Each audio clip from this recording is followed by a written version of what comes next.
thought this Christmas would finally be the moment my family understood how successful I'd become.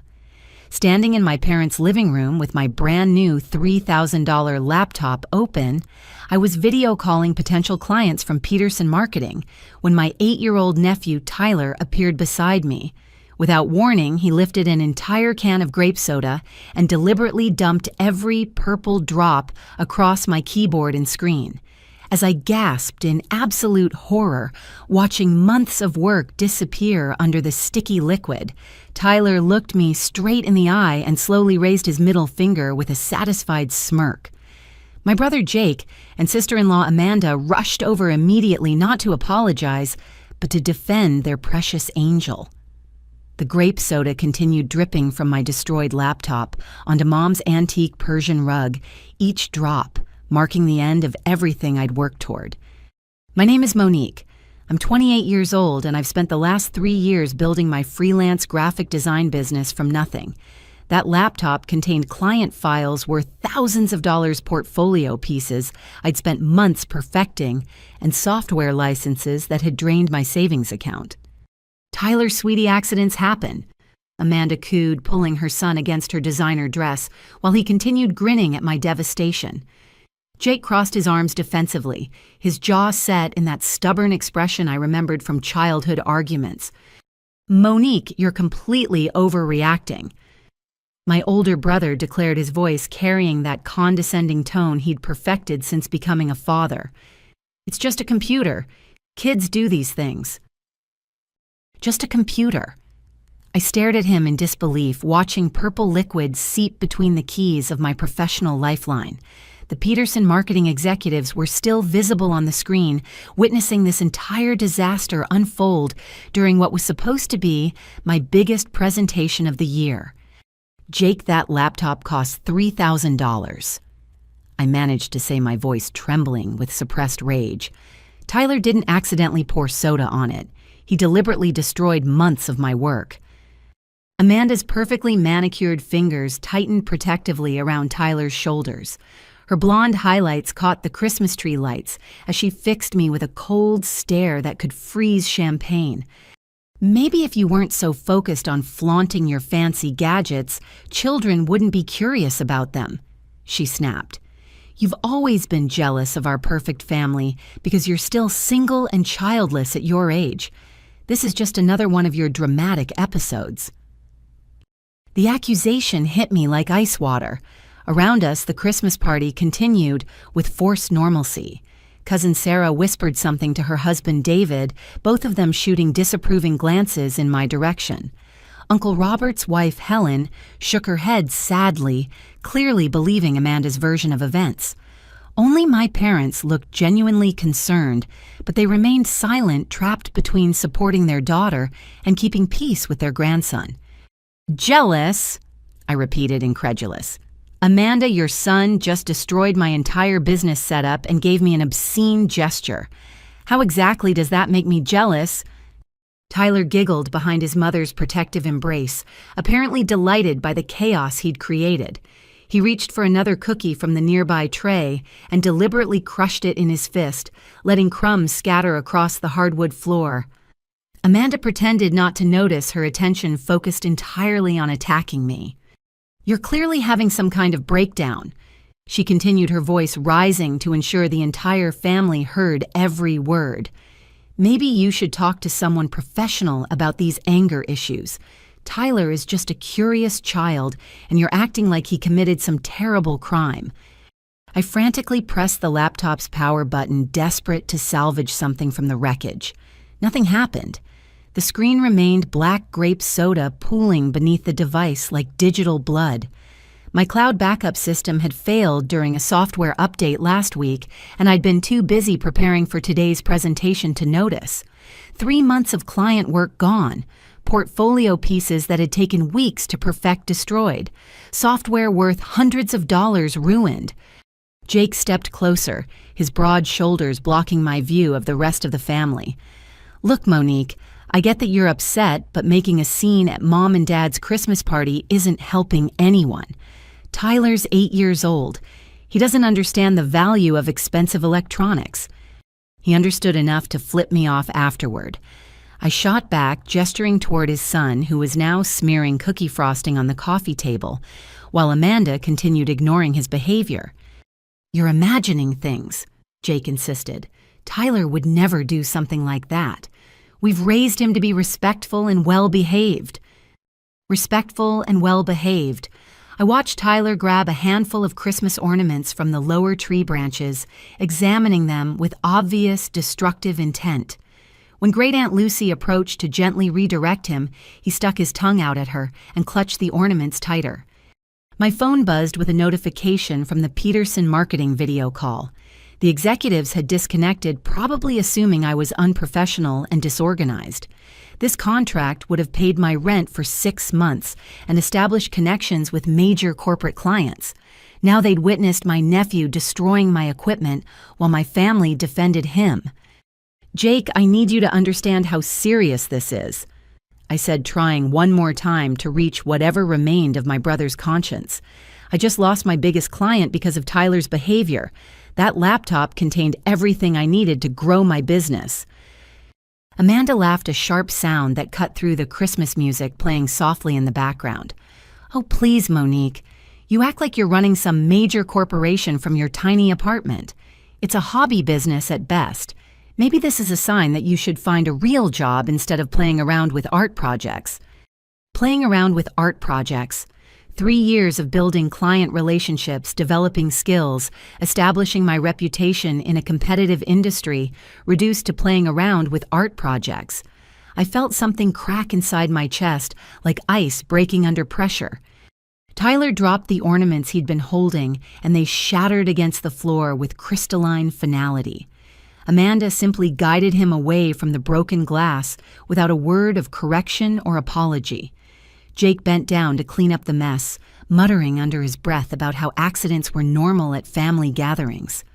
I closed my destroyed laptop and gathered the pieces of my professional life, knowing this Christmas had just become the beginning of something much larger than a simple holiday disagreement. The next morning arrived gray and cold, matching my mood perfectly. I'd spent most of the night calculating financial losses and trying to contact clients about the delays Tyler's destruction would cause. My mother, Patricia, knocked gently on my childhood bedroom door, carrying a steaming mug of coffee and wearing the worried expression she'd perfected during my teenage years.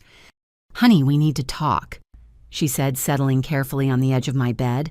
Her silver hair was still in curlers, and her reading glasses hung from a chain around her neck. "About yesterday."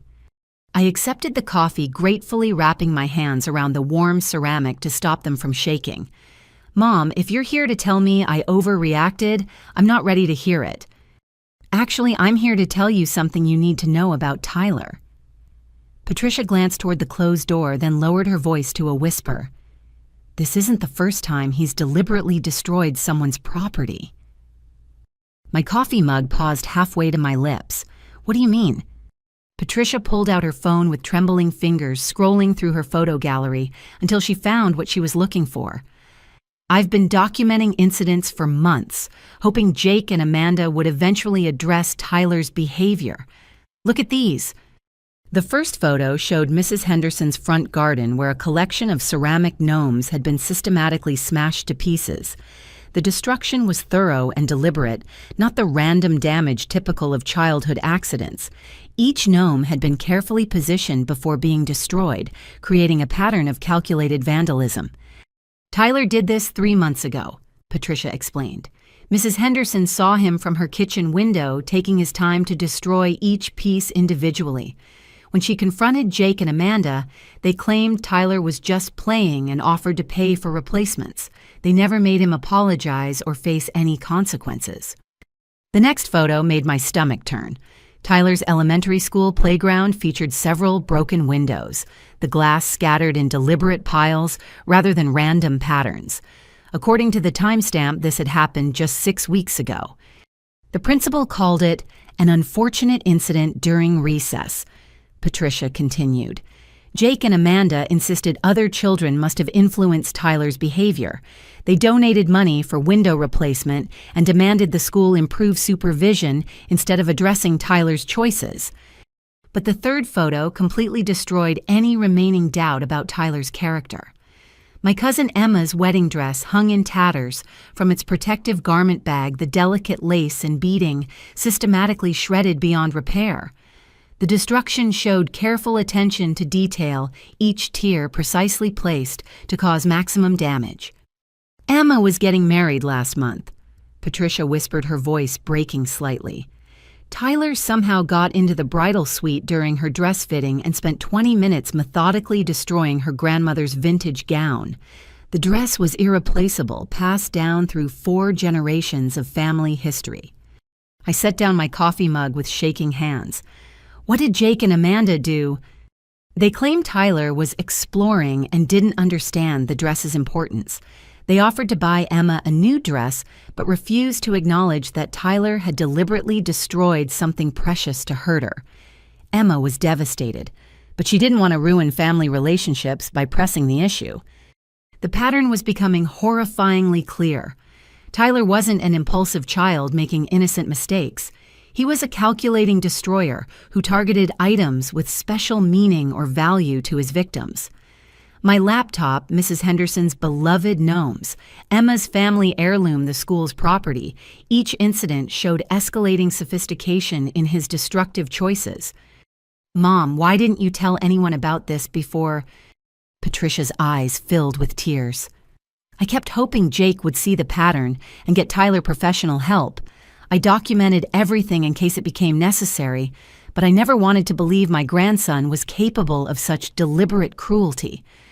A knock on the front door interrupted our conversation. Through my bedroom window, I could see Jake's expensive SUV parked in the driveway, loaded with enough luggage for an extended stay.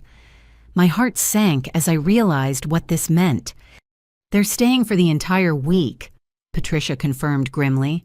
Jake announced it last night after you went to bed. He says Tyler deserves a proper Christmas vacation with his grandparents. I watched my brother unload suitcases while Amanda supervised from the passenger seat, her phone pressed to her ear. Tyler bounded out of the vehicle and immediately began examining Dad's carefully maintained garden, his expression calculating and predatory. There's something else, Patricia added reluctantly. Amanda has been telling family members that you're having emotional problems and need professional help. She's convinced several cousins that your reaction yesterday was evidence of a mental breakdown. The systematic campaign to discredit me was already beginning. Amanda understood that controlling the family narrative would protect Tyler from consequences, while painting me as an unreliable witness to his behavior. By the time this week ended, my entire extended family would view me as the problem, not Tyler's destructive actions. My phone buzzed with a text message from cousin Sarah. Monique Amanda told us about your outburst yesterday. Maybe you should consider talking to someone about managing stress better. Tyler's just a little boy. Another message arrived from cousin David. Your laptop situation sucks, but attacking a kid seems extreme. Amanda's worried about you. The manipulation was already working. Amanda had spent less than 24 hours rewriting yesterday's events, transforming Tyler from deliberate destroyer into innocent victim of my supposed instability.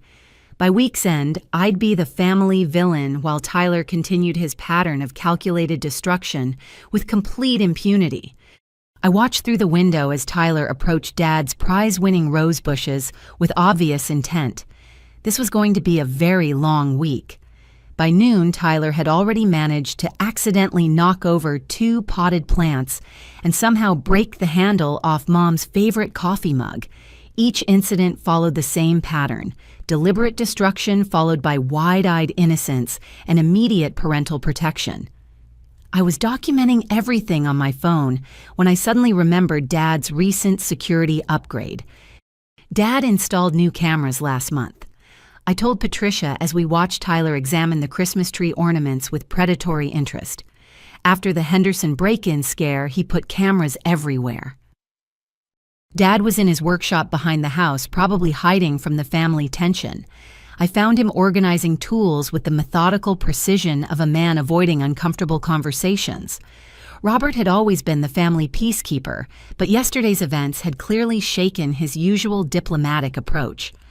Dad, I need to see the security footage from yesterday's party, I said without preamble. His weathered hands paused over a set of screwdrivers. Monique, honey, I'm not sure that's wise. Sometimes it's better to let family disagreements settle naturally. Dad Tyler deliberately destroyed $3,000 worth of equipment, then gave me an obscene gesture when I reacted.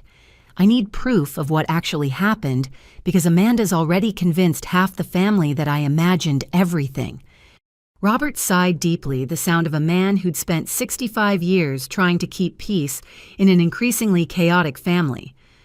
The cameras do cover the living room where your presentation was happening. I suppose we could take a look.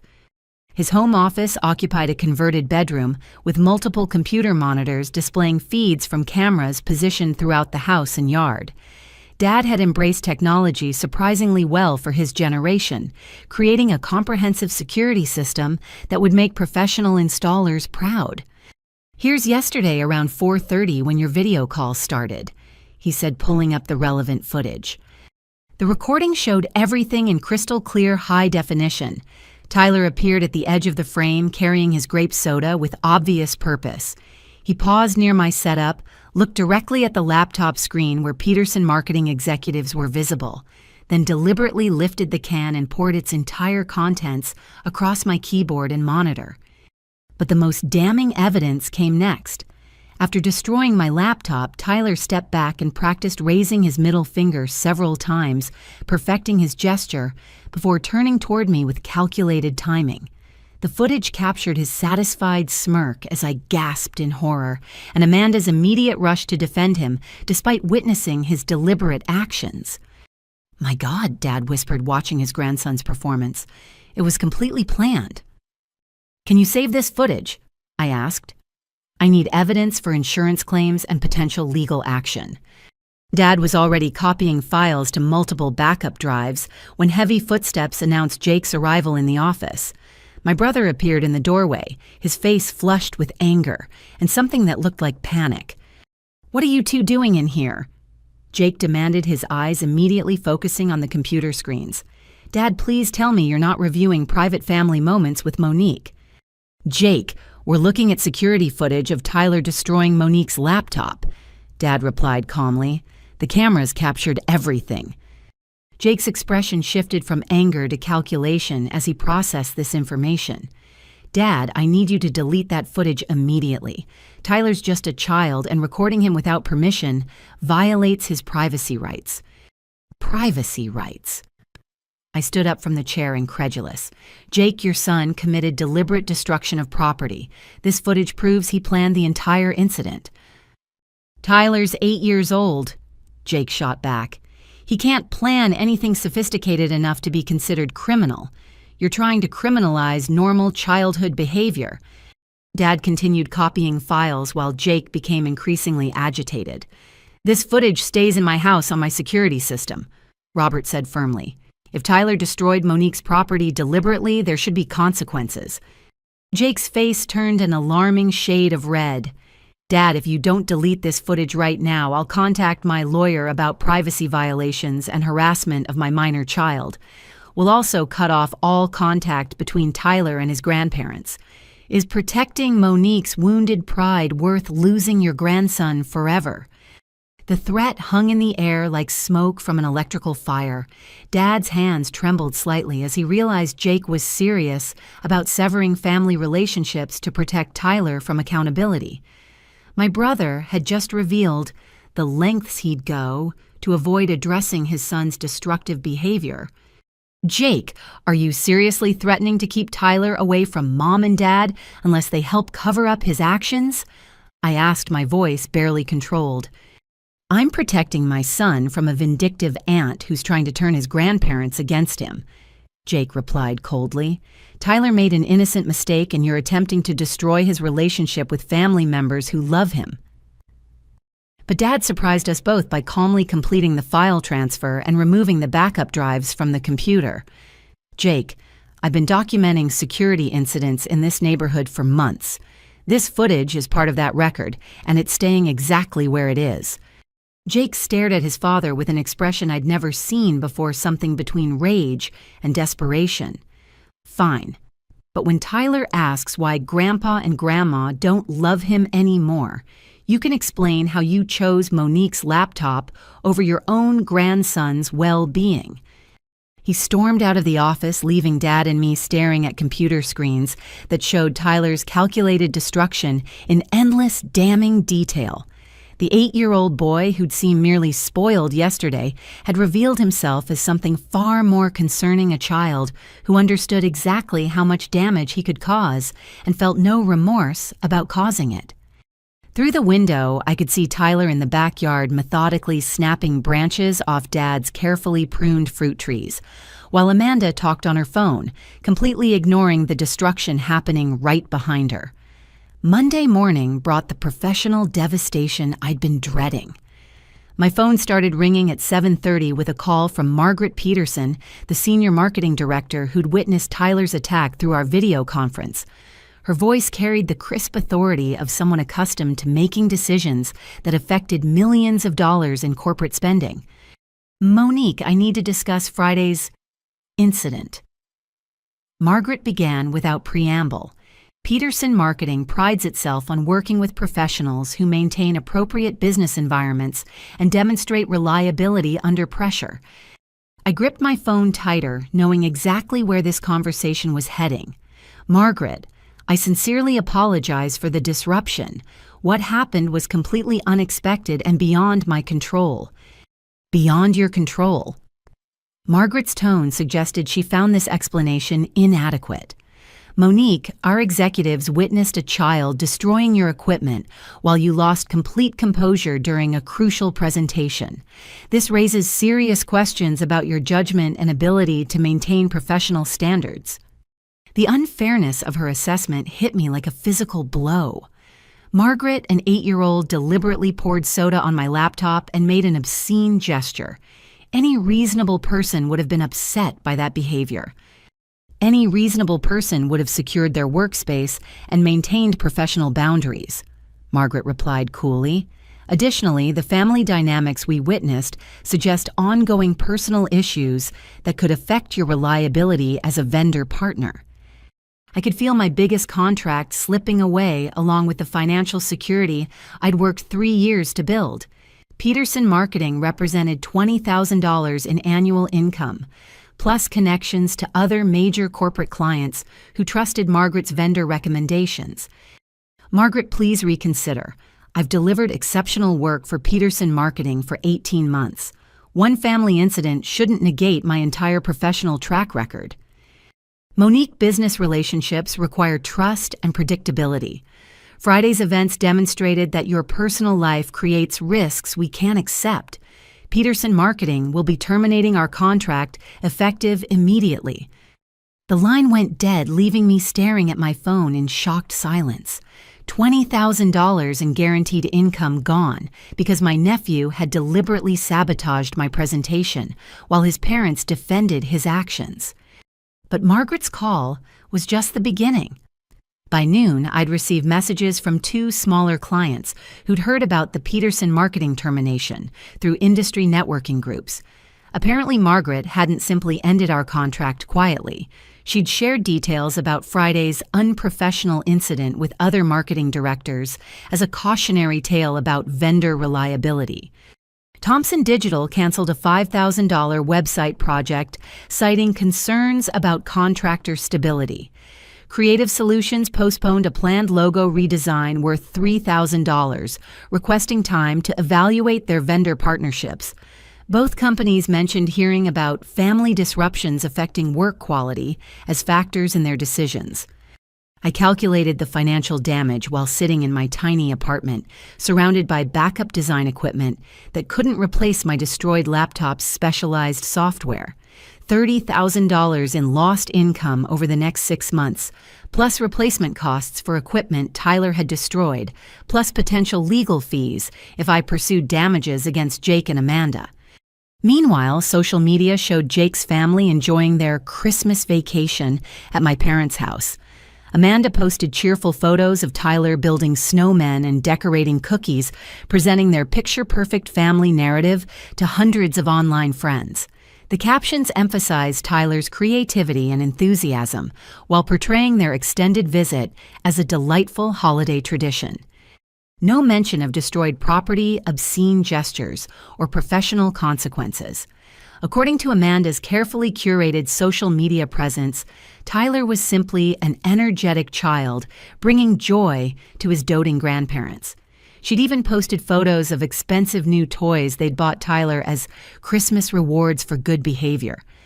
Christmas rewards for good behavior. I stared at the images of Tyler surrounded by elaborate presents that cost more than most families spent on entire holiday celebrations. Jake and Amanda were literally rewarding his destructive actions while I dealt with the professional and financial fallout of his choices. My laptop insurance company added another layer of frustration to an already impossible situation. The policy covered accidental damage, but required police reports for deliberate destruction by family members. Filing such a report would formally criminalize Tyler's actions and potentially result in serious legal consequences for an 8-year-old child. Jake knew I wouldn't take legal action against Tyler regardless of the financial damage he'd caused. My brother was counting on my reluctance to criminalize a child's behavior, even deliberately destructive behavior that had cost me months of work and thousands of dollars in income. The insurance representative's voice was sympathetic but firm. Ms. Williams, without a police report documenting deliberate destruction, we can only process this as accidental damage. Your deductible would be $1,500, and coverage wouldn't extend to lost income or software licenses. $1,500 I didn't have for partial coverage of damage that wouldn't have occurred if Jake and Amanda had taught their son basic respect for other people's property. The system was perfectly designed to protect destructive children and penalize their victims. As afternoon faded into evening, I realized Tyler's actions had accomplished exactly what Amanda had hoped, demonstrating that my professional success was fragile and my position in the family was vulnerable. By tomorrow, Jake's family would return to their comfortable suburban life, while I struggled to rebuild everything their son had destroyed in less than 30 seconds. But they'd made one critical mistake in their campaign against me. They'd underestimated how far Dad would go to protect the truth, and they had no idea what Mom had been quietly documenting for months. The real battle was just beginning. Tuesday morning found me sitting in attorney Lisa Walsh's downtown office, surrounded by law books and framed diplomas that represented decades of legal expertise. Lisa specialized in family law and property damage cases, and her reputation for handling complex domestic disputes had made her my first choice for navigating this nightmare. "Monique, I've reviewed the documentation you provided," Lisa said, spreading photographs and printed emails across her mahogany desk. "The security footage clearly shows deliberate destruction, and your financial losses are well documented. This should be a straightforward property damage case." I felt a surge of relief for the first time since Friday's incident. Finally, someone with legal authority was taking Tyler's actions seriously instead of dismissing them as childhood mischief. However, Lisa continued, her expression growing troubled, "We have a significant complication that changes everything about this case." My relief evaporated instantly. "What kind of complication?" Lisa pulled out a thick manila folder that hadn't been on her desk when I'd arrived. "Your brother Jake contacted my office yesterday morning, approximately 2 hours before you called to schedule this appointment. He provided his own version of events and supporting documentation." The room seemed to tilt slightly as I processed this information. "Jake called you first. Jake claims that you've been exhibiting unstable and threatening behavior toward his 8-year-old son for several months. According to his statement, Tyler's actions on Friday were defensive responses to your aggressive confrontation, and your family is concerned about your mental health." Lisa opened the folder and showed me printed screenshots of text messages I'd sent to Jake over the past few months. The messages expressed frustration about Tyler's behavior during previous family gatherings, but Jake had carefully edited them to remove context and make my concerns appear irrational and threatening. "These are my text messages," I admitted. but Jake removed the parts where I described Tyler's destructive behavior. He made it look like I was attacking Tyler for no reason. "There's more," Lisa said grimly. She pulled out additional screenshots showing social media posts where I'd mentioned feeling stressed about family gatherings. Again, Jake had edited out references to Tyler's behavior, making my stress appear unprovoked and concerning. But the most damaging evidence was a video file that made my blood run cold. Jake had somehow obtained edited security footage that showed only my reaction to Tyler's destruction, not Tyler's deliberate actions that caused it. In the edited version, I appeared to be screaming at an innocent child who'd simply spilled his drink accidentally. Jake also provided statements from multiple family members expressing concern about your stability. Lisa continued. Amanda documented a pattern of what she calls escalating hostility toward Tyler, including detailed descriptions of incidents where you allegedly threatened or intimidated their son. I stared at the fabricated evidence in complete shock. Jake and Amanda had spent months building a case against me, carefully documenting edited versions of events while portraying themselves as concerned family members trying to protect their child from an unstable aunt. "This is completely false," I said, my voice barely above a whisper. "They've manipulated every piece of evidence to hide Tyler's deliberate destructive behavior." Lisa nodded sympathetically. "I believe you, but from a legal perspective, Jake has created reasonable doubt about the validity of your claims. More concerning, he's indicated that Amanda is prepared to seek a restraining order against you if you pursue legal action against their family." The restraining order threat was particularly insidious. If granted, it would legally prevent me from attending family gatherings or having contact with Tyler, effectively banishing me from my own family while protecting Jake and Amanda from accountability for their son's actions. "Can they actually get a restraining order based on fabricated evidence?" I asked. "Unfortunately, yes," Lisa replied. "Family courts prioritize child protection, and Jake's documentation creates a compelling narrative about protecting Tyler from an allegedly unstable adult. Even if the evidence is manipulated, proving that manipulation could take months of expensive litigation." I felt trapped in a legal maze designed to protect destructive behavior while punishing victims who sought accountability. Jake had understood the system perfectly and prepared his defense before I'd even realized I needed one. "What are my options?" I asked, though I suspected the answer wouldn't be encouraging. Lisa gathered the evidence files with practiced efficiency. "You could pursue property damage claims despite the restraining order threat, but you'd be gambling your entire family relationship on a legal outcome that's far from guaranteed. Alternatively, you could document future incidents and hope to build a stronger case over time." Document future incidents. Lisa was essentially telling me to wait for Tyler to destroy someone else's property or harm another person before taking action. The legal system offered no protection for victims of deliberate destruction by minor children whose parents refused to acknowledge their behavior. "There's one more thing," Lisa added reluctantly.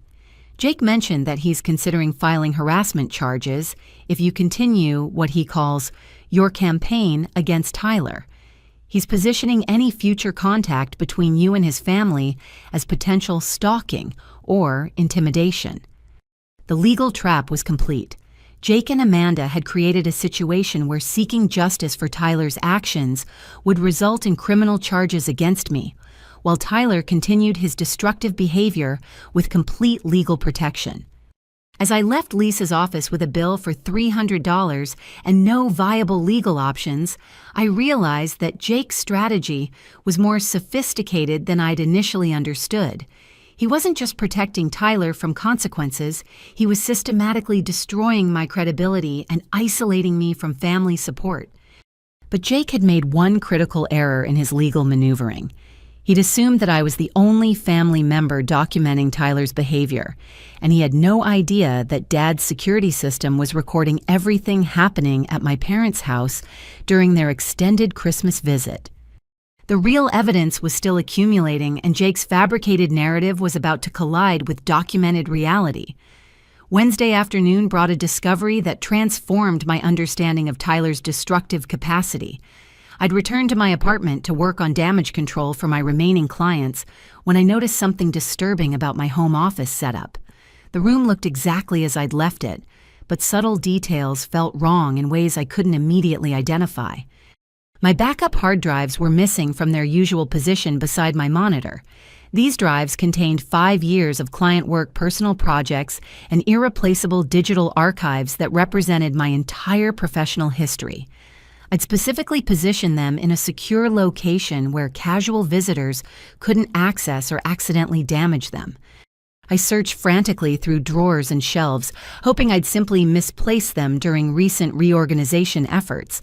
But as I examined my workspace more carefully, additional problems became apparent. My expensive drawing tablets showed scratches across their sensitive surfaces, damage that would affect pressure sensitivity and accuracy. Design sketches I'd pinned to my inspiration board were torn and crumpled, some missing entirely. Then I remembered Thanksgiving dinner 6 weeks ago when Jake's family had visited my apartment for the first time. Amanda had insisted on giving Tyler a tour of my workspace while I was busy cooking, claiming he was interested in art and creativity. I'd reluctantly agreed, trusting that Amanda would supervise her son appropriately. But Amanda had spent most of that visit on phone calls with her real estate agent, leaving Tyler unsupervised in my office for nearly an hour. When I'd checked on him later, he'd been sitting quietly at my desk, apparently drawing with colored pencils I'd provided for his entertainment. Everything had seemed perfectly normal at the time. Now I understood that Tyler's quiet behavior had been a cover for systematic destruction. He'd spent that hour carefully sabotaging my equipment and stealing my backup drives, all while appearing to engage in innocent creative activity. The drawing he'd shown me afterward was simply camouflage for far more serious crimes. I calculated the replacement cost for missing and damaged equipment, $2,000 for backup drives, $1,500 for drawing tablets, plus hundreds of dollars worth of destroyed artwork and reference materials. Tyler had stolen and destroyed nearly $4,000 worth of professional equipment during his supposed art exploration. But the financial damage paled compared to the loss of irreplaceable work. Those backup drives contained client projects dating back to my first freelance contracts, experimental designs I'd planned to develop further, and personal creative work that existed nowhere else. Tyler had stolen 5 years of professional development and creative evolution. I called Jake immediately, though I already knew what his response would be. "Jake, Tyler stole my backup drives during your Thanksgiving visit. I need them returned immediately." "Monique, that's ridiculous," Jake replied without hesitation. "Tyler wouldn't know what backup drives are, let alone how to steal them. You probably misplaced them yourself." "Jake, he also damaged my drawing tablets and destroyed artwork. This wasn't accidental exploration, it was deliberate sabotage." "Tyler was drawing pictures at your desk," Jake insisted. "Amanda supervised him the entire time. If your equipment is damaged, you should be more careful about leaving expensive items where children can reach them." The gaslighting was becoming routine. Every time Tyler caused destruction, Jake and Amanda immediately rewrote the narrative to blame his victims for inadequate precautions rather than addressing his deliberate choices. "Jake, I want my backup drives returned by Friday or I'm filing a police report for theft." "Go ahead and file whatever reports you want," Jake said coldly. "But when the police investigate, they'll discover that you're a mentally unstable woman making false accusations against an 8-year-old child. Amanda has documentation of your concerning behavior patterns." The call ended with another threat, another reminder that Jake and Amanda had prepared legal defenses for Tyler's crimes while positioning me as the problem. But this time, their cover story contained a critical flaw. Amanda couldn't have supervised Tyler continuously because I'd witnessed her taking phone calls throughout the visit. I spent the rest of the afternoon documenting everything I could remember about Thanksgiving dinner. Phone records would show Amanda's real estate calls disproving her supervision claims. Credit card statements would establish the purchase dates for stolen equipment, providing proof of their existence and value. Most importantly, I realized that Tyler's theft of backup drives indicated sophisticated planning and awareness of their importance to my work. An innocent child wouldn't understand the significance of those devices or know where to find them in my organized office space. By evening, I'd assembled a detailed timeline of Tyler's November visit, including photographs of damage I'd initially attributed to normal wear and tear. The pattern of destruction was becoming impossible to dismiss as coincidence or childhood curiosity. But as I prepared to contact insurance companies and potentially police about the theft, I received a text message that changed everything. "Monique, come to the house immediately. Tyler has seriously hurt another child and there are police here. Mom." Tyler's escalation had finally reached the level where external authorities would become involved, whether Jake and Amanda cooperated or not. I arrived at my parents' house to find police cars in the driveway and ambulance lights reflecting off the snow-covered lawn.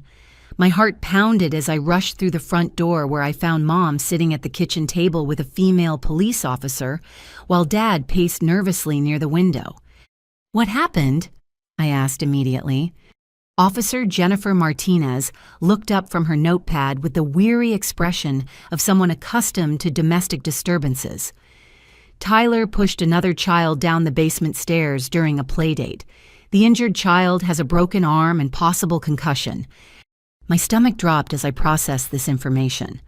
Tyler had escalated from property destruction to physical violence, seriously injuring another child in my parents' own home. "Where are Jake and Amanda?" "They're at the hospital with Tyler and the injured child's parents," Mom replied, her voice shaky with emotion. "But Monique, you need to hear what happened before they came home." Officer Martinez finished taking statements and left with assurances that Child Protective Services would be conducting follow-up investigations. Once we were alone, Mom pulled me into the living room where Dad was reviewing security footage on his laptop.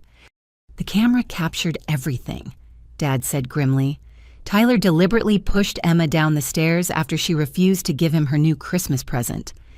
Emma was the 7-year-old daughter of family friends who'd brought her over for an afternoon playdate while her parents ran errands. The security footage showed Tyler cornering Emma at the top of the basement stairs, demanding she hand over a new art set she'd received for Christmas. When Emma refused and tried to walk away, Tyler grabbed her shoulders and shoved her forcefully down the concrete steps. "It wasn't an accident or a moment of impulse," Dad continued. "Tyler spent several minutes trying to convince Emma to give him her art supplies. When persuasion failed, he calculated that pushing her down the stairs would allow him to take what he wanted." But Mom's next revelation completely changed my understanding of my family's situation. "Monique, I've been recording conversations for weeks using my hearing aid's built-in recording feature," Mom said quietly. "I need you to hear what Jake and Amanda said while we were waiting for the ambulance." Mom's hearing aid was a sophisticated device that included recording capabilities for medical appointments and important conversations. She'd apparently been documenting family interactions without anyone realizing her technology included that feature. The first recording was devastating. Jake's voice was clearly audible as he coached Tyler on what to say to authorities. "Tyler, you need to tell the police that Emma fell down the stairs while you were both playing. Don't mention that you were upset about her toy. Just say it was an accident during normal play." Amanda's voice joined the coaching session. "Tyler, if anyone asks about your behavior lately, tell them that Aunt Monique has been mean to you and making you feel scared. Say that you've been acting out because she threatens you when your parents aren't watching." They were using Emma's serious injury as an opportunity to further frame me for Tyler's behavioral problems. Even while their son was being questioned about pushing another child down concrete stairs, Jake and Amanda were focused on protecting themselves and blaming me for Tyler's actions. But the second recording revealed the full scope of their manipulation. "I think Tyler's finally gone too far," Jake said, apparently believing they had privacy in the hospital waiting room. "But we can use this to prove that Monique's harassment has made Tyler unstable. If we play this right, we can get a restraining order and make sure she can't interfere with our family anymore." Amanda's response chilled me to the bone. Tyler knows exactly what he's doing. He's been pushing boundaries to see how much he can get away with. Emma's accident will actually help us because it shows how Monique's negative influence is affecting Tyler's behavior. They knew Tyler was deliberately causing harm, but instead of addressing his actions, they were using his violence to justify their campaign against me. Emma's broken arm and potential brain injury were simply tools in their effort to avoid accountability for their son's escalating destructiveness. The third recording captured Jake and Amanda planning additional incidents designed to demonstrate my supposed negative influence on Tyler. They discussed having Tyler claim I'd threatened him during future family gatherings, creating false evidence of harassment that would support their restraining order petition. "We need to document everything," Amanda said in the recording. "Tyler's smart enough to follow our instructions, and everyone will believe a child over Monique's denials. By the time we're finished, she'll be banned from all family events." Mom turned off the recording with tears streaming down her face. "Monique, they've been planning this campaign against you for months. Tyler's behavior isn't the result of poor parenting. It's deliberately encouraged because it serves their agenda." I sat in stunned silence, processing the revelation that my brother and sister-in-law had weaponized their son's destructive tendencies to eliminate me from family relationships. Tyler wasn't an out-of-control child whose parents failed to provide appropriate boundaries. He was a carefully coached instrument of manipulation designed to hurt people while protecting Jake and Amanda from consequences. Through the window, I could see Jake's SUV pulling into the driveway. They were returning from the hospital, probably confident that they'd successfully framed Emma's injury as evidence of my harmful influence on Tyler. But they had no idea that Mom had been documenting their real conversations, or that their sophisticated manipulation campaign was about to be exposed by the very technology they'd never suspected existed. Thursday morning brought an unexpected discovery that transformed our understanding of Jake's motivations. While reviewing financial records to calculate potential legal costs for supporting my case against Tyler's destruction, Dad uncovered unauthorized transactions that revealed a much larger criminal conspiracy. "Monique, you need to see this." Dad said, his face pale with shock as he spread bank statements across his kitchen table. "I've been reviewing our accounts to see if we can help with your legal expenses, and I found something terrible." The first statement showed a series of withdrawals from Dad's checking account, each for amounts just under the $500 threshold that would trigger automatic bank notifications.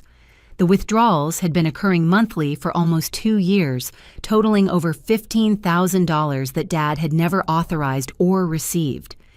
"I don't understand," I said, examining the transaction details. "These show your signature and account access codes." "Look at this," Dad replied, producing additional documentation from his safe. "These are forged signatures using my information that Jake obtained when he helped me set up online banking last year." The evidence was damning. Jake had used his access to Dad's personal information to create unauthorized payment authorizations, systematically stealing money while maintaining plausible deniability about the transactions. Each forged signature was skillfully executed, suggesting extensive practice and deliberate planning. But Mom's bank statements revealed even more sophisticated theft. Jake had somehow gained access to her retirement account, creating fraudulent loan applications that diverted funds to accounts controlled by him and Amanda. The paperwork showed Mom's forged signature authorizing loans she'd never requested for purposes she'd never approved. $25,000, Dad whispered, calculating the total theft. "Jake has stolen over $40,000 from us over the past 2 years. The financial crimes explained Jake's desperate defensiveness about Tyler's behavior. Any investigation into their family's activities would reveal the systematic theft that funded their expensive lifestyle, including Tyler's private school tuition, Amanda's designer wardrobe, and the luxury SUV parked in my parents' driveway. Jake's been using Tyler's incidents as distractions, I realized. Every time Tyler destroys property or hurts someone, the resulting family drama prevents anyone from looking closely at Jake's other activities." Dad nodded grimly. And if we pursue legal action against Tyler, Jake knows we'll discover his financial crimes during the investigation process. He's been sabotaging our family relationships to protect himself from embezzlement charges. The pattern was becoming horrifyingly clear. Jake had cultivated Tyler's destructive behavior because it served multiple purposes, punishing family members who threatened Jake's control, creating chaos that distracted from financial investigations, and providing ammunition for framing me as an unstable influence on the family. But Dad's investigation had revealed one critical mistake in Jake's criminal strategy. The forged documents contained technical errors that would be immediately apparent to banking fraud investigators, including incorrect account numbers and signature variations that didn't match authenticated samples. "I'm calling the bank's fraud hotline immediately," Dad said, reaching for his phone. "These transactions constitute identity theft and elder abuse, both federal crimes with serious penalties." As Dad reported the theft to banking authorities, I realized that Jake's legal threats against me were actually desperation moves designed to prevent the very investigation that would expose his larger criminal enterprise. He couldn't afford to have authorities scrutinizing his family's activities because such scrutiny would reveal crimes far more serious than Tyler's property destruction. Within an hour, Dad received callbacks from both bank fraud investigators and federal authorities who specialized in elder abuse cases. The evidence Dad had assembled was sufficient to trigger immediate account freezes and formal criminal investigations that would examine all financial activities involving Jake and Amanda. "The FBI will be conducting interviews next week," Dad informed me after completing his reports. "They'll want to examine all interactions between Jake's family and our finances, including any suspicious behavioral patterns that might indicate ongoing criminal activity."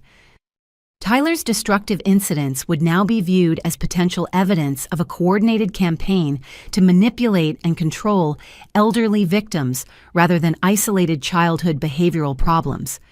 Jake's strategy of using family chaos to avoid accountability had backfired spectacularly. But Jake still didn't know that his crimes had been discovered, which meant he would continue manipulating family relationships while federal investigators built their case against him. The next few days would determine whether Jake's desperate gambit to control the family narrative could survive contact with actual law enforcement professionals. By evening, Dad had secured attorney representation for the fraud case and installed additional security measures to prevent further unauthorized access to his accounts. The evidence of Jake's systematic theft was overwhelming, but the emotional damage to our family relationships would take much longer to repair. Friday afternoon brought the crisis that finally forced external authorities to intervene in Tyler's escalating violence. I was at my apartment trying to salvage client relationships when Mom called with terror in her voice. "Monique, you need to get to Roosevelt Elementary School immediately. Tyler attacked a classmate during their holiday party, and there are police and ambulances here." I drove through downtown traffic with my heart racing, knowing that Tyler's violence had finally exceeded Jake and Amanda's ability to control or cover up the consequences. Roosevelt Elementary was surrounded by emergency vehicles when I arrived, their flashing lights creating an ominous atmosphere that matched the gravity of whatever had happened inside. I found Mom sitting in the principal's office with other parents, her face streaked with tears and her hands shaking as she clutched her purse. Principal Dr. Sarah Chen was addressing a group of concerned families while police officers took statements from witnesses. "What exactly happened?" I asked Mom quietly. "Tyler pushed Emma Williams down a flight of concrete stairs during their class party," Mom whispered. "Emma is only 7 years old and she's been rushed to the hospital with a broken arm and possible head injuries." Emma Williams was a sweet child from Tyler's class, whose only mistake had been refusing to give Tyler her new Christmas art set when he demanded it. According to witness statements from other children, Tyler had spent several minutes trying to convince Emma to hand over her presents before becoming frustrated and violent. The security footage from the school's hallway cameras showed Tyler's calculated attack in horrifying detail. He waited until Emma was isolated near the stairwell, then approached her with obvious predatory intent. When Emma tried to walk away from his demands, Tyler grabbed her shoulders and deliberately pushed her down 12 concrete steps. The impact broke Emma's arm in 2 places, Dr. Chen explained to the assembled parents. She also suffered a concussion and multiple bruises. This wasn't an accident during normal play. It was a deliberate assault by Tyler against a smaller child who refused his demands.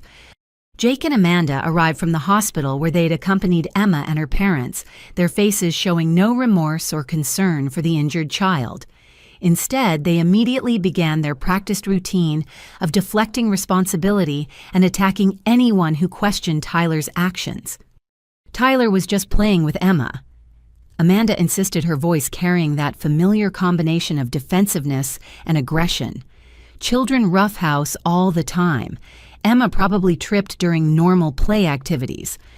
Dr. Chen's expression hardened as she responded to Amanda's denial. Mrs. Thompson, we have clear video evidence of Tyler deliberately pushing Emma down the stairs after she refused to give him her belongings. This was not roughhousing or accidental contact. Tyler's been under stress because his Aunt Monique has been harassing and threatening him, Jake added, pointing accusingly in my direction. His recent behavioral changes are directly related to her negative influence on our family dynamics. Even while Emma lay in a hospital bed with serious injuries Tyler had deliberately inflicted, Jake and Amanda were using the incident to support their false narrative about my supposed harassment. They had no shame about exploiting a child's suffering to advance their own agenda. But Dr. Chen had dealt with manipulative parents before and wasn't impressed by their deflection tactics. Mr. and Mrs. Thompson Tyler's behavior patterns show escalating violence and complete lack of remorse for harming other children. We're recommending immediate psychological evaluation and removal from regular classroom settings. The school's decision triggered a cascade of official interventions that Jake and Amanda couldn't control or manipulate. Child Protective Services opened a formal investigation into Tyler's behavioral patterns and his parents' failure to address his violence. Emma's parents filed assault charges through the district attorney's office, forcing legal proceedings that would examine Tyler's history of deliberate harm against others. Most significantly, the police classified Tyler's attack as felony assault of a minor, which triggered mandatory reporting requirements that would expose Jake and Amanda's long pattern of covering up their son's destructive behavior. Tyler will not be returning to Roosevelt Elementary, Dr. Chen announced firmly. We cannot ensure the safety of other children while Tyler remains in our care. We're recommending specialized therapeutic intervention and complete psychological evaluation. Jake's face turned red with fury as he realized their family's carefully maintained public image was crumbling beyond repair. Dr. Chen, you're discriminating against Tyler because of false accusations spread by unstable family members. We'll be contacting our attorney about this persecution of our son. But their threats carried no weight with school administrators who prioritized student safety over parental manipulation. Tyler's violence had finally reached a level where external authorities would intervene regardless of Jake and Amanda's objections or deflection attempts. As I watched EMTs load Emma into an ambulance while her parents wept beside her stretcher, I realized that Tyler's calculated cruelty had finally exceeded his parents' ability to protect him from consequences. The system that had failed to address property destruction was forced to respond when Tyler's violence threatened the physical safety of other children. Jake and Amanda's campaign to frame me for Tyler's behavioral problems had collapsed under the weight of documented evidence and independent witness testimony, but the real reckoning was still coming, and it would reveal crimes far more serious than anyone in my family had imagined possible. Saturday morning brought an unexpected development that transformed Tyler's individual acts of violence into a community-wide crisis. I was reviewing financial damage from the week's events when Mom called with news that neighborhood families had organized an emergency meeting about Jake's family. "Monique, you need to get over here," Mom said, her voice tight with anxiety. "There are 20 families in our living room, and they're all talking about Tyler's behavior patterns. This is much bigger than we realized." I arrived to find my parents' house packed with neighbors I'd known for years, all carrying documentation and photographs that painted a horrifying picture of systematic destruction throughout our quiet suburban community. Mrs. Henderson sat near the fireplace with a thick folder of evidence, while other families had arranged their materials chronologically across Mom's dining room table. "We've been comparing notes," Mrs. Henderson explained as I joined the group. "Tyler's behavior isn't limited to family incidents. He's been terrorizing this entire neighborhood for over a year, and Jake and Amanda have been covering up every single incident." The evidence was overwhelming and disturbing. The Walsh family had security footage showing Tyler deliberately killing their pet rabbits by throwing rocks at their outdoor hutch, then watching with obvious satisfaction as the animals suffered and died. When confronted, Jake had claimed Tyler was learning about nature, and Amanda had insisted the rabbits died from unrelated illnesses. The Stevens family presented photographs of their garage after Tyler had deliberately started a fire using matches stolen from their outdoor grill. The fire had caused $8,000 in damage and could have spread to their house if neighbors hadn't spotted the smoke quickly. Jake and Amanda had blamed neighborhood kids and denied Tyler's involvement despite witness testimony placing him at the scene. Most disturbing was the Martinez family's account of Tyler's attempted assault on their 4-year-old daughter, Sophia. Tyler had cornered Sophia in their backyard and threatened to hurt her unless she gave him her bicycle. When Sophia screamed for help, Tyler had pushed her down and tried to drag the bicycle away before her older brother intervened. Tyler told Sophia that if she told anyone what happened, he would come back and hurt her worse. Maria Martinez reported her voice shaking with emotion. "My 4-year-old daughter has been having nightmares for weeks because an 8-year-old boy threatened her with violence." Each family had experienced the same pattern: Tyler's deliberate destructive or violent behavior, followed by Jake and Amanda's immediate denial deflection and threats of legal action against anyone who complained. The Thompson family had systematically silenced an entire neighborhood through intimidation while enabling their son's escalating cruelty. "We've all been isolated and afraid," admitted Tom Stevens. "Jake threatened to sue us for defamation if we shared details about Tyler's behavior with other families. We didn't realize that everyone was dealing with the same problems." But the community meeting had revealed something more disturbing than Tyler's individual acts of violence. Several families reported that Jake had attempted to bribe them into silence about Tyler's behavior, offering cash payments in exchange for signed statements, claiming the incidents were accidents or misunderstandings. "Jake offered us $2,000 to sign a paper saying Tyler never hurt our rabbits," Mrs. Walsh revealed. "He said it would help Tyler get appropriate psychological care instead of being labeled as a violent child. We refused, but other families might have accepted similar offers." The bribery attempts suggested that Jake understood the criminal nature of Tyler's behavior and was actively working to suppress evidence that could be used against their family in legal proceedings. This wasn't ignorant parenting or denial about childhood behavioral problems. It was deliberate obstruction of justice to protect Tyler from accountability. Principal Dr. Chen arrived during the meeting with additional documentation from Roosevelt Elementary. Tyler's school records showed a pattern of violence, theft, and intimidation that teachers had been reporting for months, only to have Jake and Amanda dismiss each incident as either accidental or provoked by other children's behavior. "Tyler has threatened to kill classmates who wouldn't share their lunch money," Dr. Chen reported. "He's stolen personal items from teachers' desks, destroyed other children's artwork, and shown complete lack of remorse for any harmful behavior. We've been documenting everything because we knew this situation would eventually require legal intervention." The community had reached a unanimous decision they were collectively filing complaints with Child Protective Services, the police department, and the district attorney's office, demanding immediate action to protect neighborhood children from Tyler's escalating violence. "We're also petitioning the Homeowners Association to investigate whether Jake's family violates community standards for peaceful residential living," announced Neighborhood Association President Linda Foster. Tyler's behavior has created an atmosphere of fear that's affecting property values and family safety throughout our community.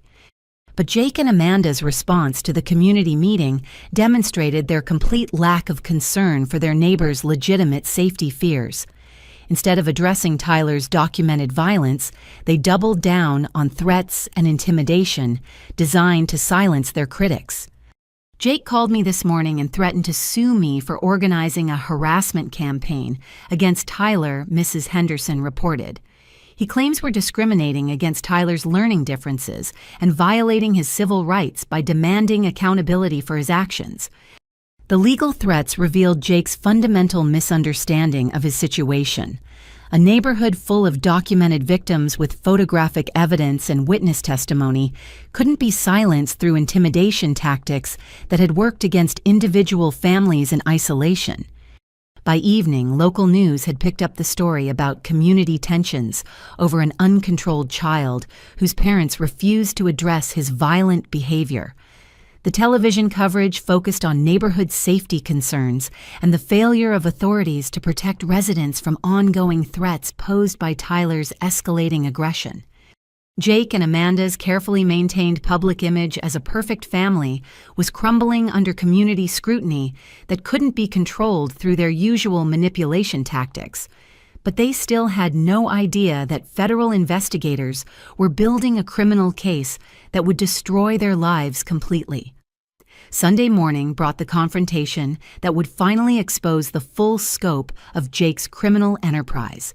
Dad had spent the weekend coordinating with federal banking investigators and preparing comprehensive documentation of the financial theft he'd discovered.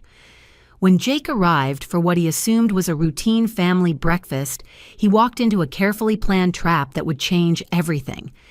"Jake, we need to discuss your unauthorized access to our bank accounts," Dad said calmly, placing printed evidence across the kitchen table while Jake was still removing his coat. I watched my brother's face cycle through several emotions as he processed Dad's words: confusion, calculation, and finally panic as he realized the extent of Dad's investigation. Jake's usual confident demeanor evaporated as he stared at bank statements showing 2 years of systematic theft. "Dad, I don't know what you're talking about," Jake said, but his voice carried none of its typical authority. "If there are problems with your accounts, you should contact the bank directly." "I did contact the bank," Dad replied, "along with the FBI's Financial Crimes Division, the state elder abuse prosecutors, and the Federal Identity Theft Task Force. They're all very interested in discussing your forgery skills." Jake's face went completely white as he understood that his financial crimes had been discovered and reported to multiple law enforcement agencies. But instead of accepting responsibility or showing remorse, he immediately launched into the desperate lies that would seal his fate. "Dad, you're confused about these transactions," Jake insisted, his voice becoming increasingly frantic. "You authorized all of these withdrawals yourself, but you're having memory problems and don't remember giving permission. I've been worried about your cognitive decline for months." The accusation that Dad was suffering from dementia was Jake's last desperate attempt to avoid accountability for his crimes. By claiming Dad was mentally incompetent, Jake hoped to discredit the evidence and position himself as a concerned son trying to protect confused elderly parents. Amanda immediately supported Jake's fabricated narrative with practiced lies that revealed the extent of their coordination. "Uncle Robert, Jake, and I have been discussing our concerns about your memory issues," she said with false sympathy. "You've been forgetting conversations and making financial decisions that don't make sense." But Dad had anticipated this exact defense strategy and prepared accordingly. "Jake, here are authenticated bank records showing my signatures compared to the forged signatures on unauthorized withdrawals. I've also provided handwriting analysis and medical records proving my cognitive competence to federal investigators." Dad's meticulous preparation had eliminated Jake's ability to claim confusion or medical incapacity. The evidence clearly showed deliberate forgery and systematic theft targeting elderly family members' crimes that carried serious federal penalties, regardless of the perpetrator's relationship to his victims. Jake's desperation became increasingly apparent as he realized his lies weren't working. "Dad, if you proceed with these false accusations, you'll destroy our family permanently. Tyler will grow up knowing his grandfather chose money over family relationships." The emotional manipulation that had worked for years was finally failing because Dad understood that Jake's crimes represented a fundamental betrayal of trust that couldn't be forgiven or ignored. Jake had stolen money intended for his parents' retirement security while using his son's violence to distract from his criminal activities. "Jake, you've stolen over $40,000 from us while teaching Tyler that destroying other people's property has no consequences," Dad replied firmly. "You're the one who destroyed our family relationships by choosing crime over honesty." But Jake's final desperate gambit revealed the true extent of his criminal thinking. He pulled out documents he'd prepared in advance, claiming they proved Dad had given permission for all financial transactions and was now suffering from dementia-related paranoia. "I have medical documentation showing Dad's cognitive decline," Jake announced, producing obviously fabricated papers with forged medical letterhead. "These documents prove that Dad requested my financial assistance, but now can't remember authorizing the transactions." The forged medical records were Jake's most serious mistake because they provided clear evidence of ongoing criminal activity designed to support elder abuse. Federal investigators would view these documents as proof that Jake was actively attempting to have his father declared incompetent to avoid prosecution for financial crimes. Dad's response was swift and devastating. "Jake, I've already provided those forged medical records to federal investigators as evidence of your ongoing criminal activity. Creating fraudulent medical documentation is a separate federal felony that carries a 10-year prison sentence." Jake stared at his father with the dawning realization that his criminal enterprise was completely exposed and his legal situation was hopeless. Federal charges for elder abuse, identity theft, forgery, and fraud would result in decades of prison time regardless of his family relationships or previous clean criminal record. But even facing the destruction of his life, Jake couldn't resist one final threat that revealed his complete lack of remorse for the harm he'd caused. "Dad, if you don't withdraw these accusations immediately, I'll make sure Tyler knows that his grandfather chose to destroy our family over imaginary financial problems. You'll never see your grandson again, and it will be entirely your fault." The threat to weaponize Tyler's relationship with his grandparents was Jake's final desperate attempt to avoid accountability for crimes that were already under federal investigation. But Dad's response showed that Jake's manipulation tactics had finally lost all power over family members who understood his true character. "Jake, federal investigators will be arresting you within the week. Tyler's relationship with us will be determined by family courts, not by your threats." Monday morning brought the intervention that finally forced accountability for Tyler's escalating violence. Child Protective Services had completed their investigation into Tyler's behavioral patterns and his parents' failure to address his dangerous actions, and their conclusions would change everything about our family's situation.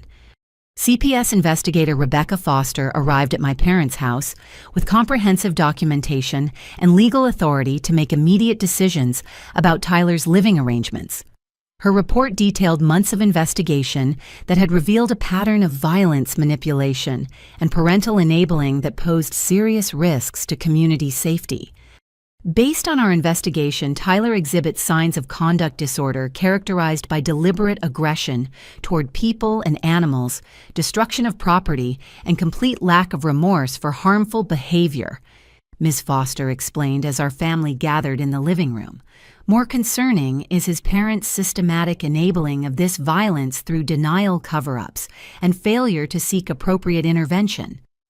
Tyler sat between Jake and Amanda, his expression showing none of the remorse or fear that would be appropriate given the seriousness of these proceedings.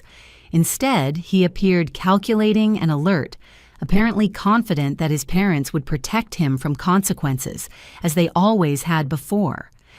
The investigation documented Tyler's torture and killing of neighborhood pets, deliberate destruction of other people's property, physical assault of smaller children, and threats of future violence against anyone who reports his behavior.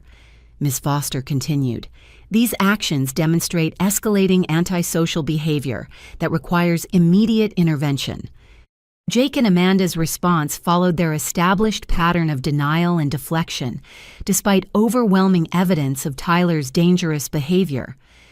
Tyler is just an energetic child who's been unfairly targeted by neighbors and family members who don't understand normal childhood development, Amanda insisted. But Ms. Foster's report included expert psychological evaluations that demolished Jake and Amanda's claims about normal childhood behavior. Dr. Patricia Williams, a licensed child psychologist, evaluated Tyler and found evidence of callous, unemotional traits, typically associated with early psychopathic behavior. Tyler shows no empathy for his victims and demonstrates sophisticated manipulation skills far beyond typical childhood development. The psychological evaluation revealed that Tyler's violence wasn't the result of poor impulse control or inadequate parenting, but rather evidence of personality traits that required intensive therapeutic intervention before they became permanently established patterns. Tyler deliberately targets victims who are smaller or more vulnerable than himself, plans his attacks to avoid detection, and shows satisfaction when describing the pain he's caused others, Dr. Williams had reported. Without immediate intervention, his behavior will continue escalating toward more serious violence. Ms. Foster's most damning evidence came from interviews with Tyler himself, who'd been remarkably honest about his motivations and methods when speaking with trained investigators. Tyler told our psychologists that he enjoys hurting people and animals because it makes him feel powerful. He specifically stated that he targets victims who deserve punishment for not giving him what he wants. The CPS investigation had also uncovered Jake and Amanda's systematic campaign to suppress evidence of Tyler's behavior through bribes, threats, and manipulation of witness statements. Tyler's parents have actively obstructed our investigation by coaching Tyler to lie to investigators, threatening witnesses who provided testimony, and attempting to discredit reports from teachers, neighbors, and family members. But the most shocking revelation was Tyler's own admission that his parents had encouraged his violent behavior as a tool for manipulating family relationships. Tyler reported that his parents told him to make Aunt Monique sorry for causing problems in their family. He understood that destroying her property and threatening her would help his parents get what they wanted. Jake and Amanda's faces went completely white as they realized Tyler had revealed their conspiracy to use his violence as a weapon against me. Their carefully maintained claims about Tyler's innocent mistakes had been destroyed by their son's own truthful statements to investigators. Based on these findings, CPS is immediately removing Tyler from his parents' custody and placing him in specialized therapeutic foster care, Ms. Foster announced. Tyler poses a danger to other children and requires intensive behavioral intervention that his parents have repeatedly refused to provide. The removal order was swift and non-negotiable. Tyler would be placed with foster parents trained to handle children with severe behavioral problems, where he would receive daily therapy and constant supervision, designed to address his antisocial tendencies before they became permanent personality traits. Jake and Amanda Thompson must complete court-ordered parenting classes, individual psychological counseling, and supervised visitation training before any contact with Tyler will be permitted, Ms. Foster continued. They will also be required to pay restitution to all families Tyler has harmed under their supervision. But Tyler's reaction to the removal order revealed the true extent of his manipulative sophistication. Instead of showing distress or fear about being separated from his parents, Tyler immediately began calculating how to use this situation to his advantage. "Can I live with Grandma and Grandpa instead?" Tyler asked Ms. Foster with practiced innocence. My parents don't understand that I need help, but my grandparents love me and would take better care of me. Even while being removed from his home for dangerous behavior, Tyler was attempting to manipulate authorities into placing him with relatives he could continue exploiting. His complete lack of genuine emotion about family separation confirmed the psychological evaluation's findings about his callous, unemotional traits. Ms. Foster's response was firm and final. Tyler, you'll be living with specially trained foster parents who understand how to help children with behavioral problems like yours. Your grandparents and other family members need protection from your actions until you learn healthier ways of relating to other people. As CPS workers prepared to transport Tyler to his new placement, he made one final attempt to manipulate the situation by claiming remorse he clearly didn't feel. "I'm sorry I hurt people," he said with obviously rehearsed sincerity. "I promise I'll be good if you let me stay with my family." But trained CPS professionals recognized Tyler's performance for what it was, another manipulation attempt designed to avoid accountability for dangerous behavior. Within an hour, Tyler was gone, beginning intensive therapy that would determine whether his antisocial tendencies could be addressed before becoming permanent character traits. Jake and Amanda were left staring at their empty house, finally facing consequences for their systematic enabling of Tyler's violence. But their legal problems were just beginning as federal investigators prepared to arrest Jake for his financial crimes against his elderly parents. Tuesday brought the federal intervention that transformed Jake's financial crimes from family problems into serious criminal charges, carrying decades of prison time. FBI agents arrived at Jake's house with arrest warrants, search warrants, and asset seizure orders that would strip away every benefit he'd gained through years of systematic theft. Special Agent Maria Gonzalez led the investigation team that had been building a comprehensive case against Jake for elder abuse, identity theft, wire fraud, and conspiracy to commit financial crimes against vulnerable adults. The evidence Dad had provided was devastating, but federal investigators had uncovered additional crimes that expanded the case far beyond simple theft. Jacob Thompson, you're under arrest for multiple federal felonies, including wire fraud, identity, theft targeting elderly victims, and conspiracy to commit elder abuse, Agent Gonzalez announced as handcuffs clicked around Jake's wrists. You have the right to remain attorney. Amanda watched in horror as FBI agents systematically searched their house, seizing computers, financial documents, and evidence of the lavish lifestyle Jake's crimes had funded. Their expensive furniture, luxury cars, and designer belongings were all subject to federal asset forfeiture designed to compensate Jake's victims. The federal investigation had revealed that Jake's crimes extended far beyond stealing from our parents. He'd been systematically defrauding elderly clients at his accounting firm, using his professional access to forge documents and redirect retirement funds into accounts he controlled. The total theft exceeded $200,000 across dozens of elderly victims. Jake used his position as a trusted financial advisor to target vulnerable seniors. Agent Gonzalez explained to me during a victim interview, your parents were actually among his smaller victims. Most of his targets lost their entire retirement savings to his fraudulent schemes. The federal charges carried mandatory minimum sentences that would keep Jake in prison for at least 15 years, with potential maximum sentences exceeding 30 years if convicted on all counts. His accounting license was permanently revoked, his professional reputation was destroyed, and his family's financial security was completely eliminated. But the asset seizure process provided immediate justice for Jake's victims. Federal marshals calculated the total value of Jake and Amanda's possessions, including their house cars, jewelry, and luxury items, then liquidated everything to create a victim compensation fund. Jake's house is worth approximately $400,000, the federal prosecutor informed me. Along with his vehicles and other assets, we expect to recover enough money to fully compensate all victims for their losses, plus interest and penalties.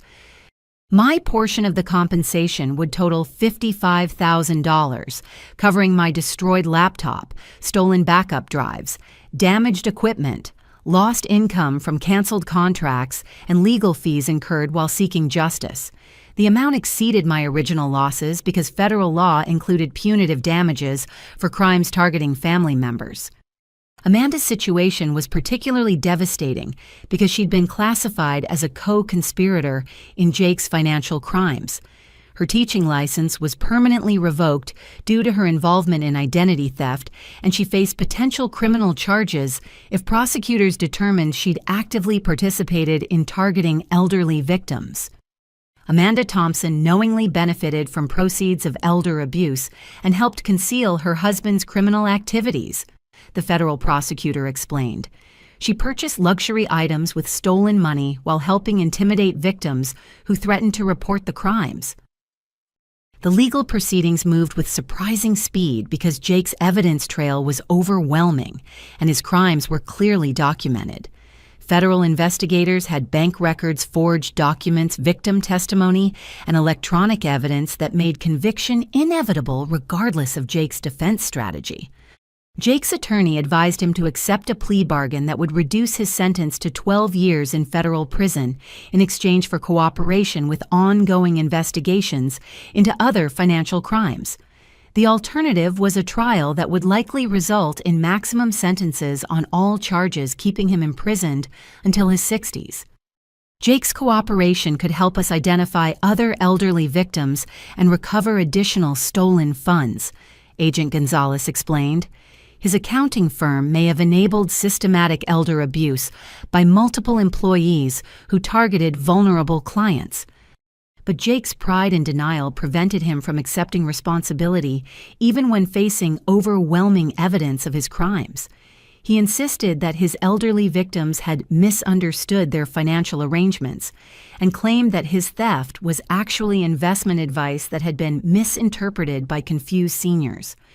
The trial date was set for March, giving prosecutors time to coordinate with victims across multiple states who'd been targeted by Jake's financial schemes.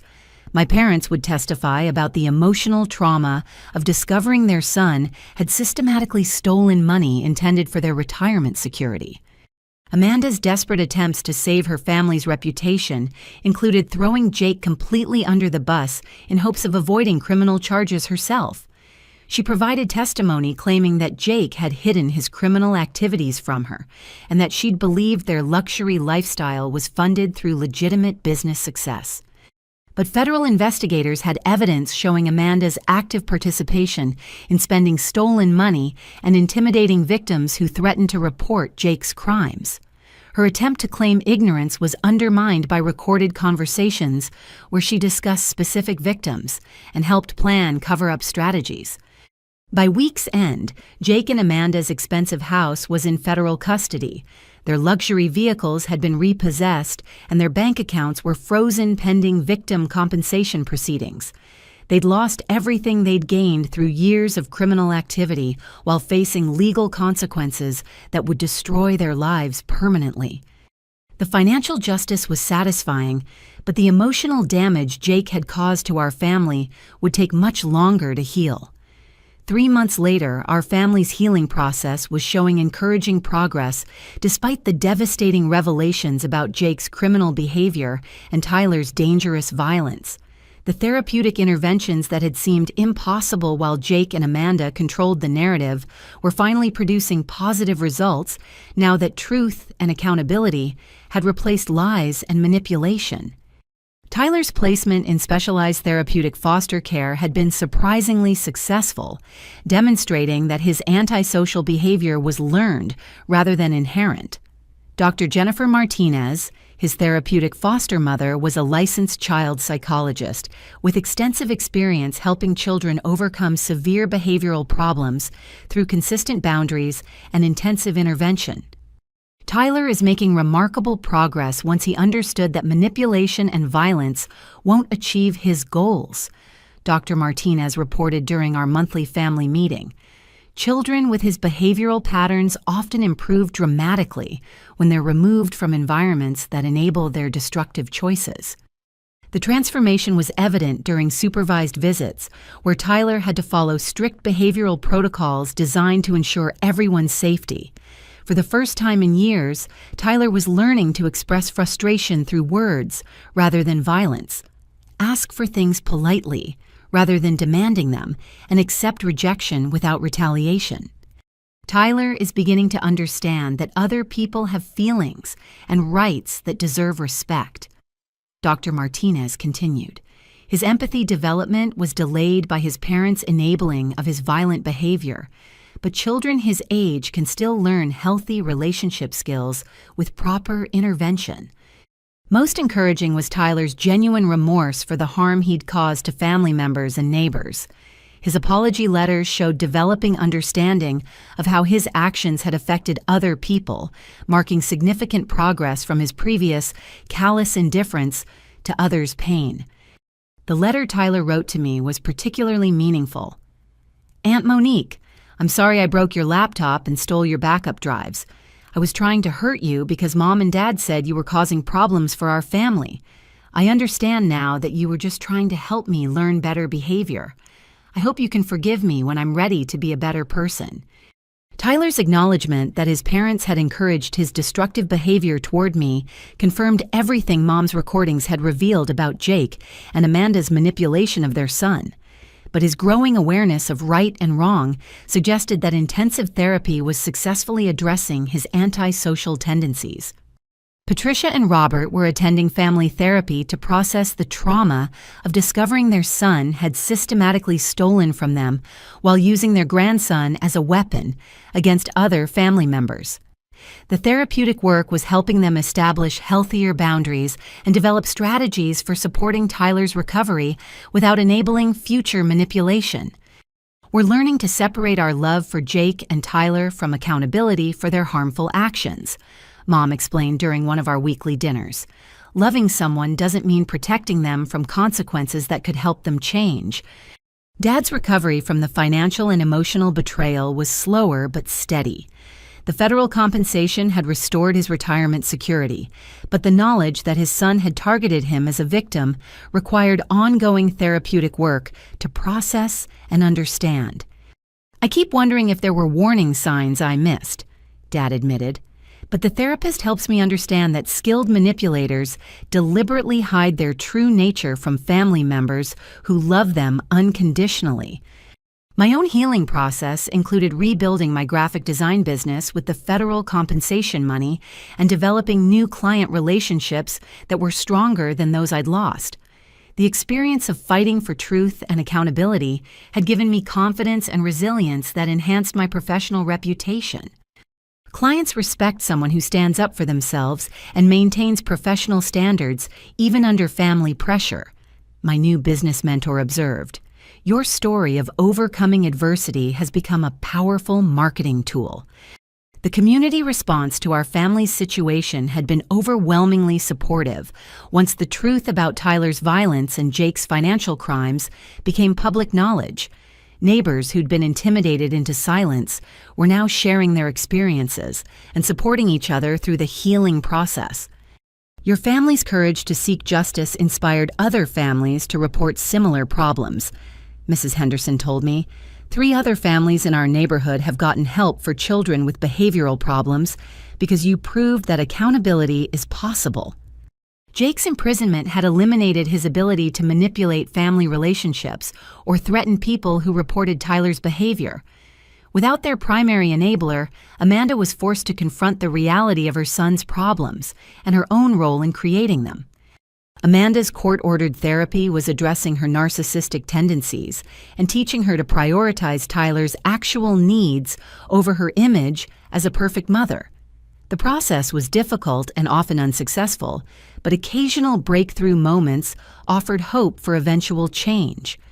Amanda is slowly accepting that her enabling of Tyler's violence caused serious harm, her therapist reported. She's beginning to understand that getting Tyler proper help requires admitting her previous parenting mistakes. The supervised visitation program allowed Tyler to maintain family connections while ensuring his continued therapeutic progress. These visits followed strict protocols that prevented manipulation and reinforced the behavioral changes Tyler was learning in foster care. By spring, our family had established new traditions and relationships based on honesty, accountability, and mutual respect rather than fear, manipulation, and enabling. The healing process would continue for years, but the foundation for genuine recovery was finally in place. Tyler's story had become a cautionary tale about the importance of addressing behavioral problems early, but also an inspiring example of how intensive intervention could help even severely troubled children develop empathy and healthy relationship skills. 6 months after that devastating Christmas party, I stood in the conference room of Peterson Marketing, presenting my latest campaign concepts on a brand new laptop to executives who'd specifically requested to work with me again. The irony wasn't lost on me that my professional reputation had grown stronger through the adversity Tyler's destruction had initially caused. Monique, your resilience and professionalism during last year's challenges impressed our entire leadership team, Margaret Peterson explained after approving my largest contract ever. We want to partner with someone who maintains integrity under pressure and turns obstacles into opportunities for growth. My graphic design business had not only recovered from Tyler's sabotage, but expanded into areas I'd never imagined possible. The story of fighting for accountability against family manipulation had attracted clients who valued authenticity and strength, leading to speaking engagements about professional resilience and boundary setting in toxic relationships. Your presentation about standing up to family pressure while maintaining professional standards resonated with our entire marketing team. Margaret continued. We'd like you to develop a workshop series for our corporate clients about dealing with difficult relationships in business contexts. The workshop series would pay more than my previous annual income from Peterson Marketing, demonstrating how surviving Tyler's attacks had actually accelerated my professional growth beyond what would have been possible without that crisis. Tyler's progress in therapeutic foster care had exceeded everyone's expectations, except Dr. Martinez, who'd insisted from the beginning that his antisocial behavior was learned rather than innate. After 6 months of intensive therapy and consistent boundaries, Tyler was showing genuine empathy and developing healthy relationship skills. Tyler asked if he could write you another letter, Dr. Martinez informed me during our latest family meeting. He wants to share something important about his recovery process. Tyler's letter reflected remarkable growth in self-awareness and emotional development. Aunt Monique, I've been learning about how my actions affected other people's lives. Dr. Martinez helped me understand that destroying your laptop hurt your business and made you lose money you needed for living. I was trying to make you suffer because I thought that would make Mom and Dad happy with me. I understand now that hurting people to get approval is wrong and doesn't create real love or friendship. I hope when I'm ready to live with family again, I can show you that I've learned to be kind instead of cruel. The letter demonstrated Tyler's developing understanding of cause and effect, empathy for others' experiences, and motivation to change his behavior for internal rather than external reasons. Dr. Martinez was optimistic that Tyler could eventually return to family life if his progress continued. Jake's federal prison sentence had removed his ability to manipulate family relationships, but it had also forced our entire family to confront the systematic dysfunction his behavior had created. The family therapy sessions were helping everyone understand how manipulation and enabling had damaged our relationships for years before Tyler's violence made the problems impossible to ignore. Jake's criminal behavior was enabled by family patterns that prioritized keeping peace over addressing harmful actions, our family therapist explained. Tyler learned those same manipulation skills because they worked effectively in your family system until external authorities intervened. Patricia and Robert were developing healthier boundaries and communication skills that would prevent future manipulation while supporting Tyler's continued recovery. They'd learned to separate genuine love from enabling behavior that protected harmful actions from consequences. We love Tyler enough to insist that he learn healthy relationship skills. Mom explained to relatives who criticized their support for Tyler's placement in therapeutic care.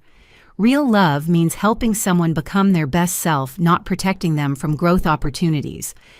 Amanda's court-ordered therapy had produced mixed results with periods of genuine insight, alternating with attempts to manipulate therapeutic processes for sympathy and family reunification. Her progress was much slower than Tyler's, suggesting that adult narcissistic patterns were more resistant to change than childhood behavioral problems. Amanda is learning that Tyler's recovery requires her own fundamental change rather than surface compliance with court orders, her therapist reported. She's beginning to understand that her previous parenting style caused serious harm, but applying that knowledge consistently remains difficult.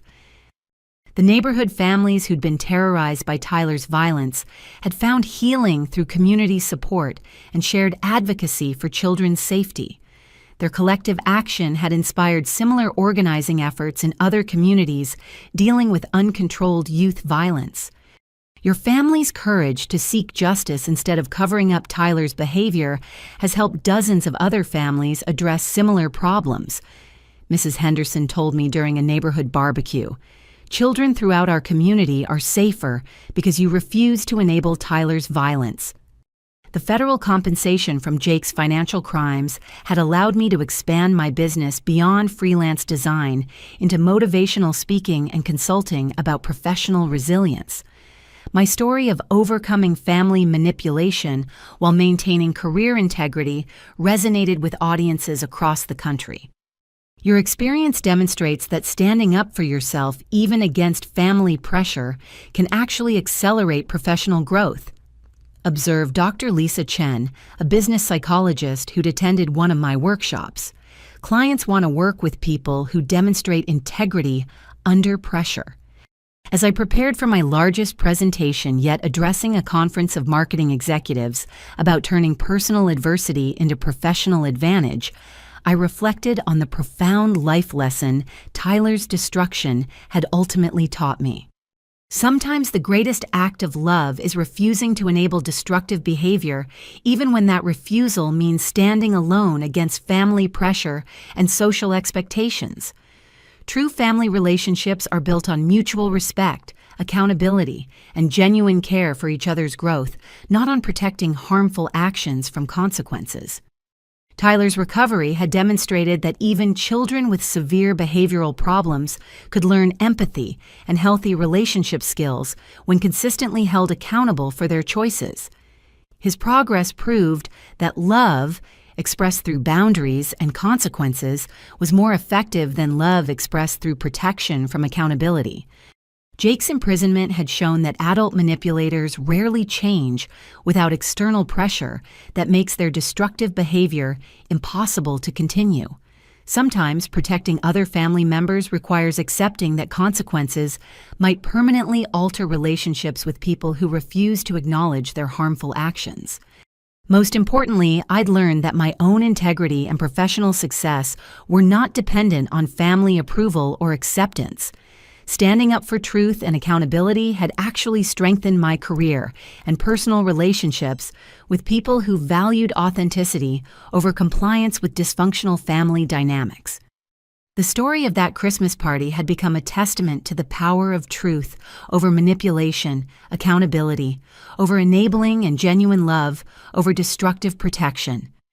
Tyler's laptop attack had seemed like the end of everything I'd worked toward, but it had actually been the beginning of a stronger, more authentic life, built on healthy boundaries and mutual respect. Have you ever faced a situation where family loyalty conflicted with doing what was right? How did you handle the pressure to stay silent when someone you loved was causing harm to others? I'd love to hear your thoughts in the comments below about setting boundaries with family members who engage in destructive behavior. If this story resonated with you, please like this video to help it reach other people who might be struggling with similar family dynamics.